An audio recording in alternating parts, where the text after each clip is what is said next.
Evet, ağız diş sağlığı merkezini biliyorsunuz biz yeni bir inşaat yapıyoruz.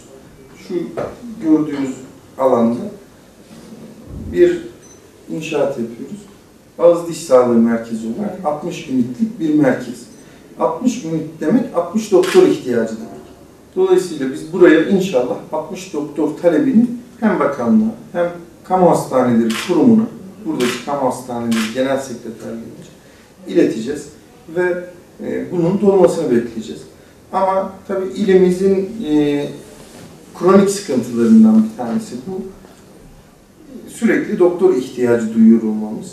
Mecburi hizmetini bitiren doktor arkadaşların bir kısmı maalesef ilimizden ayrılıyorlar.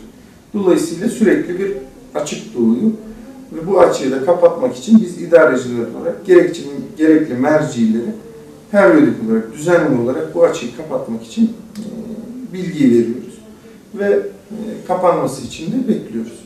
İnşallah bu hastanemizden sonra bu açık daha aza inecek. Çünkü böyle bir yatırım insan gücü olmadan işe yaramaz.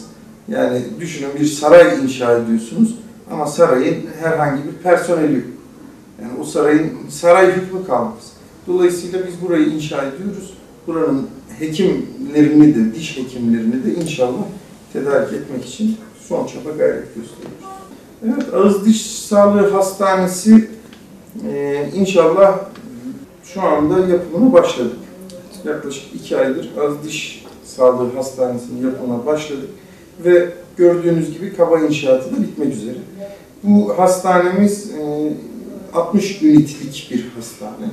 60 ünit içerisinde tabii ameliyathanesi olan, çok son derece modern bir şekilde dizayn edilmiş yapıları olan, modern bir şekilde dizayn edilmiş hasta bekleme odaları olan ve son teknolojiyle yaptığımız bir inşaat. Bu yaklaşık 10.404 metrekarelik kapalı alana sahip, devasa bir yapı ve oturum alanı ise yaklaşık 1500 metrekare oturum alanına sahip. Son derece modern ve güzel bir yapı. İnşallah bu sene sonuna doğru bunun teslimini bekliyoruz. Tabii şartlar uygun el verirse, yani meteorolojik şartlar, inşaatı etkileyecek olan şartlar el verirse inşallah bu sene sonuna doğru oranın teslimini bekliyoruz.